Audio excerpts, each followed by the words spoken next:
Evolutionary activism is the idea that the human species, and each of us individually, now has a critical role to play in shaping the future of evolution on this planet.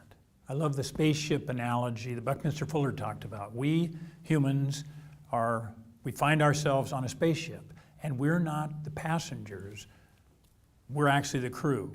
And what we're discovering, and we're waking up and finding we're the crew and we're in the cockpit, and we didn't know that. And we've been flailing around in the cockpit, getting bigger and more powerful, hitting the controls, and driving the spaceship off in strange directions.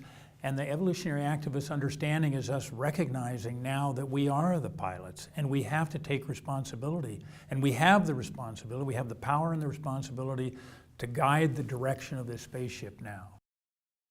The issues facing humanity, facing all life at the beginning of the 21st century are, in many cases, overwhelming. I mean, the threat of global climate change, the evidence of species extinction, the evidence of toxins building up in our environment are huge and are an existential threat, or are a threat to our existence on this beautiful planet floating in space. We can undo those. And we need a much bigger framework and sense of responsibility and possibility and inspiration for our lives and for who we are as a species.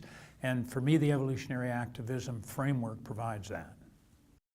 Thomas Berry's work that talked about, that deeply understands the evolutionary process, that deeply understands our role in the universe, and his discussion of the great work for humanity at this time was to negotiate a radical shift from being a species that was a destructive presence on this planet to a species that's grounded in building a mutually enhancing human-Earth relationship on this planet. And so when you look at that, it sounds like such a simple thing. We just shift from one thing to another thing.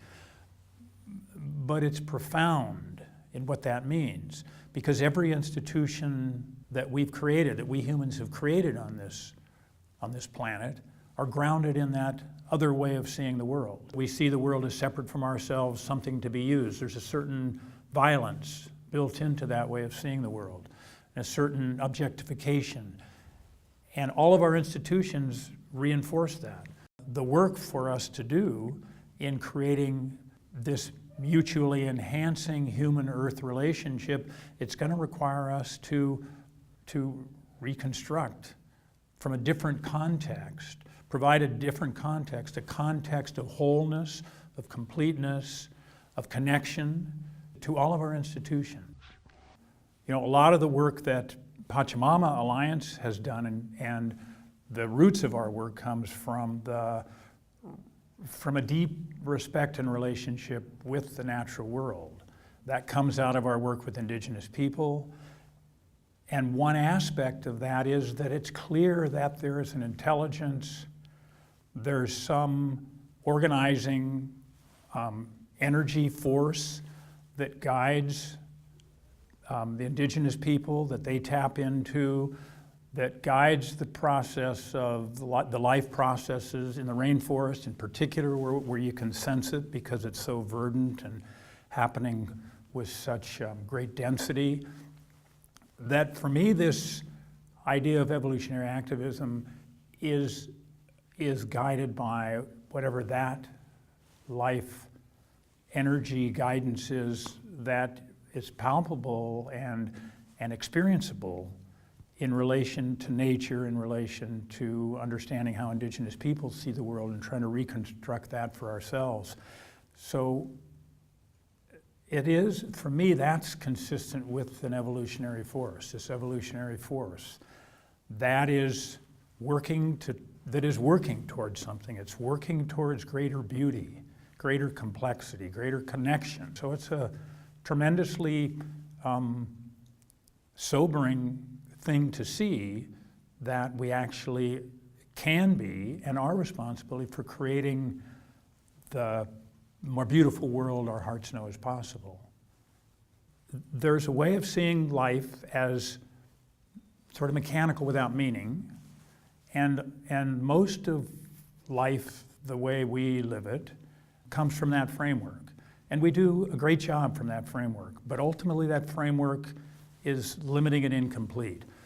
A frame that sees that humans actually have a purpose, that my life has a purpose here, a purpose to be responsible for the future of this expression of life in this part of the universe is an extremely empowering and ennobling frame.